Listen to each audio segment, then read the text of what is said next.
पिछले भाग में समास पर चर्चा कर रहे थे। पिछले दो भागों में हमने समास के भेद, परिभाषा, लक्षण और 3 समासों के बारे में पढ़ा था। हमारे पास 2 समास बचे थे, द्वंद्व समास और बहुब्रीहि, जिसकी चर्चा हम लोग इस भाग में करेंगे। द्वंद्व क्या है? पहले आते हैं द्वंद्व समास पे। द्वंद्व क्या है? द्वंद्व का अगर हम शाब्दिक अर्थ लें तो द्वंद्व का मतलब होता है द्व बोलते ही लग रहा है दो, यानी कि जोड़ा, युग्म। द्वंद्व का शाब्दिक अर्थ है। और अगर हम द्वंद्व समास के संबंध में अगर इस विचार करें, द्वंद्व हमने सुना है बड़ा द्वंद्व युद्ध हो रहा है, माने 2 लोगों के बीच में कांटे का युद्ध, टक्कर वाला युद्ध हो रहा है। तो द्वंद्व समास का जब हम पहचान करेंगे तो उसमें भी ये चीज आती है। जैसे द्वंद्व समास के समस्त पद में दोनों पद के बीच में एक तो योजक चिन्ह जुड़ा होता है। योजक चिन्ह कैसे होता है? ये जैसे हमने लिखा दिन रात,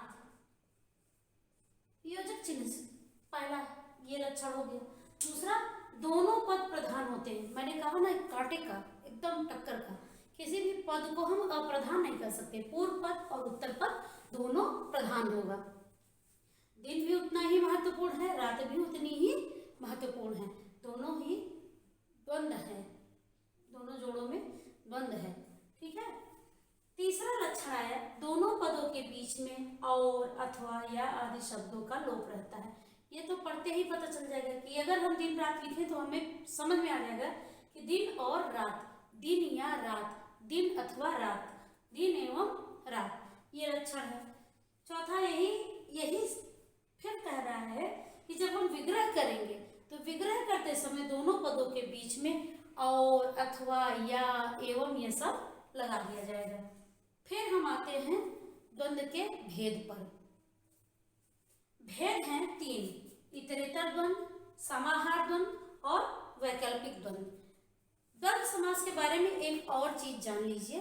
जब हम संस्कृत में द्वंद्व समास के बारे में जानते हैं तो उसमें 2 से अधिक पद भी होते हैं। 2 से अधिक, 3, 4 पद, जैसे राम, लक्ष्मण, भरत, शत्रुघ्न, इस तरह से करके कई भेद हो जाते हैं। लेकिन हिंदी की जब बात आती है तो उसमें प्रायः 2 ही पद होते हैं। ठीक है। द्वंद्व समास का पहला भेद है इतरेतर द्वंद्व। यह क्या कहता है कि इसमें सभी पद प्रधान होते हैं। और क्या कह रहा है?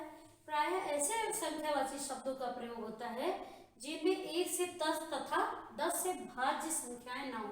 1 से 10, 1, 2, 3, 4, 5, 6, 7, 8, 9, ये ना हो, 9, 10 ये ना हो, तथा 10 से भाज्य संख्या जैसे 10, 20, 30, 40, 50, 60, 70, 80, 90, 100 यह संख्याएं ना हो, तब वहां पर क्या होगा? इतरेतर द्वंद्व समास होगा। जैसे दे दिया 25, कई विद्यार्थी ऐसा समझते हैं कि 25, अरे इसमें तो 2 पद दिख ही नहीं रहे हैं, तो यहाँ तो समास नहीं है, प्रश्न गलत आया। नहीं, ऐसा नहीं है। ये देखिए इसका विभाजन कैसे होगा। 25, 5 और 20, 25, 8 और 60, 68, 1 और 40,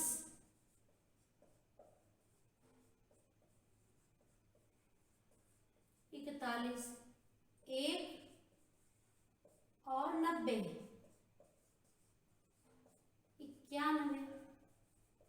ये हमारा हुआ इतरेतर द्वंद्व समास। संख्यावाची शब्दों से पहचान लेंगे कि ये हमारा द्वंद्व समास का इतरेतर वाला भेद है। अब आता है दूसरा भेद समाहार द्वंद्व पर। सब इसमें क्या है? इसमें सभी पद प्रधान होते हैं।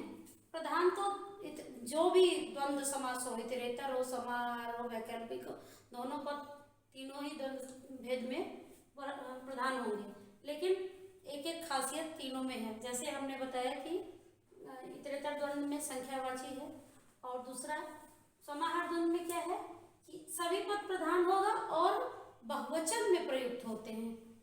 इसके विग्रह के अंत में आदि शब्द का प्रयोग होता है। बहुवचन में क्यों प्रयुक्त होते हैं? जैसे हम कहते हैं दाल रोटी, तो यहाँ मतलब यहाँ ये अर्थ नहीं कि दाल और रोटी, दाल और रोटी तो है, लेकिन दाल रोटी कहते ही हम समझ जाते हैं दाल रोटी चल रही है भाई, किसी प्रकार से दाल रोटी चल रही है।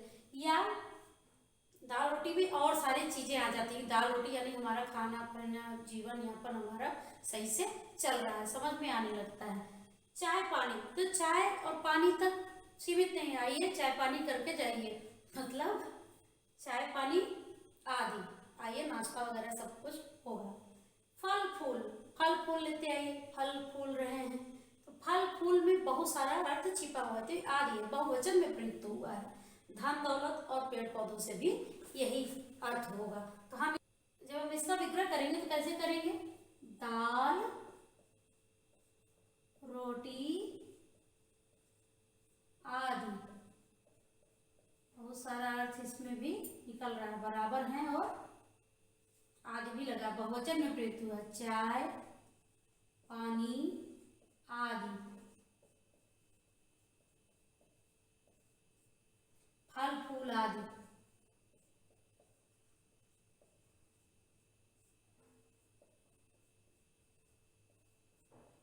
धन दौलत आदि,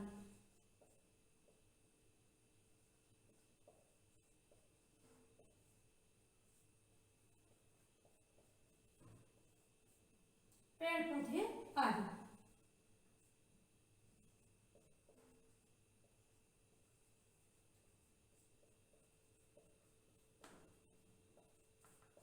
तो पहले में इतरेतर द्वंद्व में क्या है? संख्यावाची है, दोनों पद प्रधान है।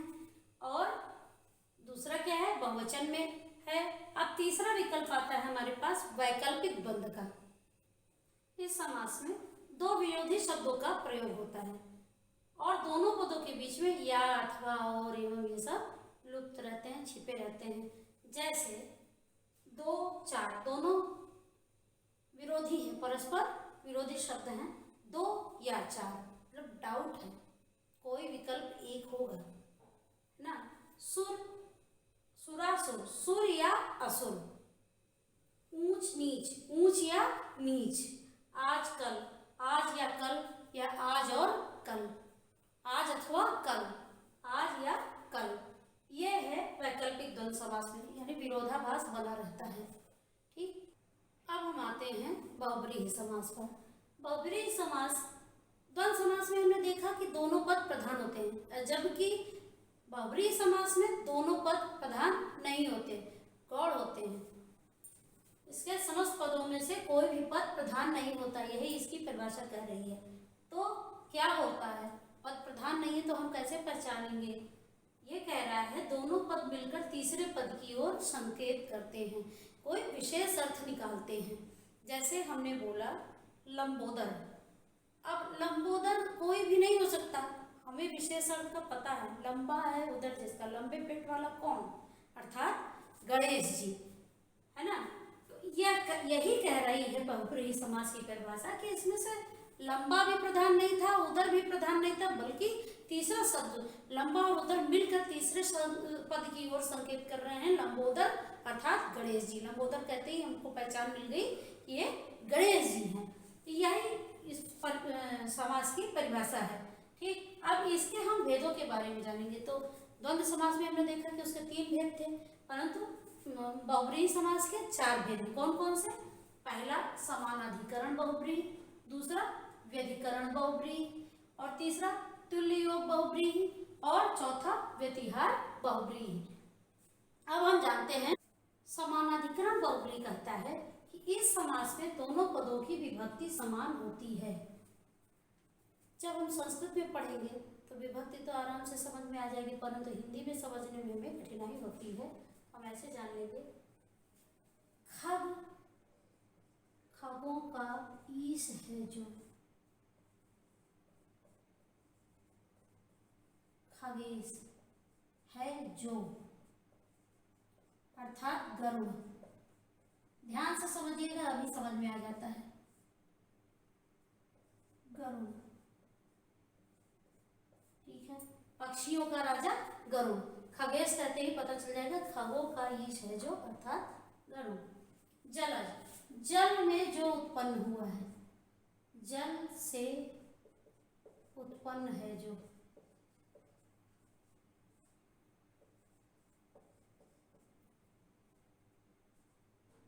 जल से पैदा हुआ, ज का मतलब होता है जन्म, है जो, अर्थात कमल या जल में उत्पन्न होने वाले बहुत सारे प्राणी भी होंगे, लेकिन यहाँ पर विशेष अर्थ है कमल, अर्थात कमल। अब हम समानाधिकरण बहुब्रीहि क्या कहता है कि इसमें दोनों पदों की विभक्ति समान ही है। खगों का ईश है जो, जब हम विभक्ति करने लगे तो जो, इसका ईश है जो, जन्म लिया है जो, रात भर चलता है जो, इस तरह से जब हम कहेंगे तब हमें पता चल जाएगा कि यहाँ पर समानाधिकरण बहुब्रीहि है। और फिर आता है हम व्यधिकरण बहुब्रीहि पर। यह क्या होता है, समानाधिकरण बहुब्रीहि के ठीक उल्टा होता है, ठीक विपरीत होता है। इसमें दोनों पद की विभक्ति समान नहीं होती।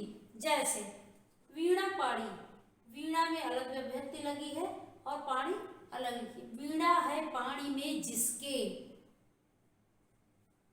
अर्थात सरस्वती। यहाँ पर है जो करता है वो एक कर्ता कारक के रूप में बना हुआ है, लेकिन इसमें नहीं, इसमें अधिकरण समास, अधिकरण भी लगा हुआ है, सप्तमी विभक्ति और इत्यादि का भी प्रयोग हुआ है। वीणा है, वीणा में अलग हो गई विभक्ति, और पाणी में जिसके, यहाँ सप्तमी भी लग गई। वीणा है पाणी में जिसके, अर्थात सरस्वती जी।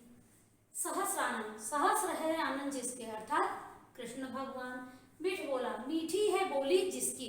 अब दोनों में देखिए पदों में विभक्ति अलग अलग हो गई। मीठी है बोली जिसकी, मीठ बोला, ठीक है। तुल्य योग बहुब्रीहि, जिस बहुब्रीहि समास का पहला पद सहबोधक हो, तुल्य योग बहुब्रीहि कहलाता है।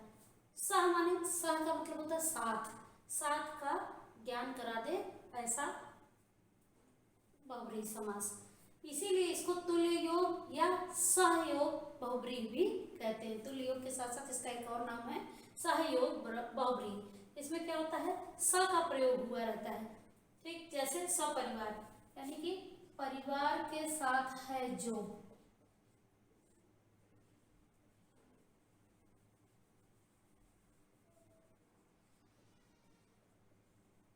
ठीक। स का प्रयोग साथ, सह। सबल, बल के साथ है जो,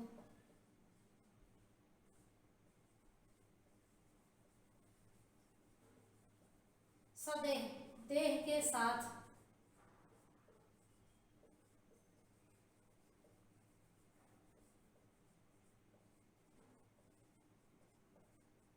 सचेत, चेतना के साथ है जो।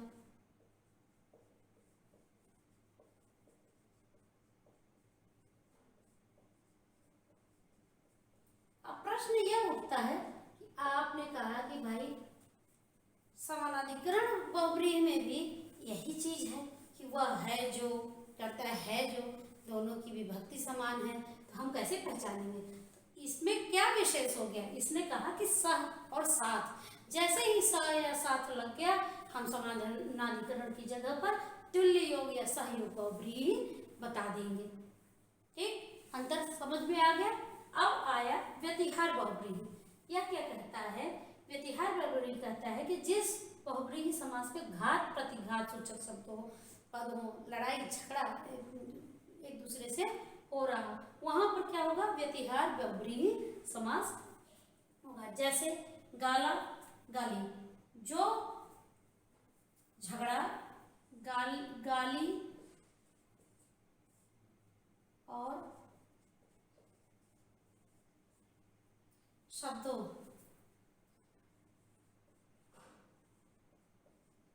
से शुरू होने वाला झगड़ा, गाली गलौज के साथ शुरू होने वाला झगड़ा,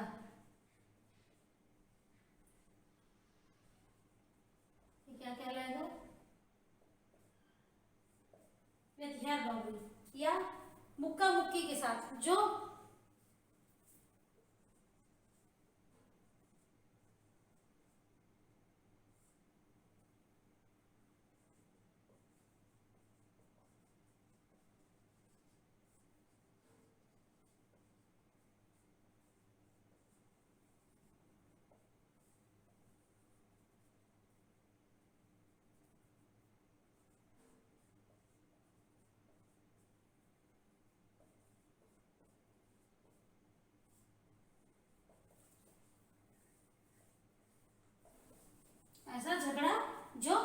मारपीट के साथ, मुक्कों के साथ शुरू हुआ हो।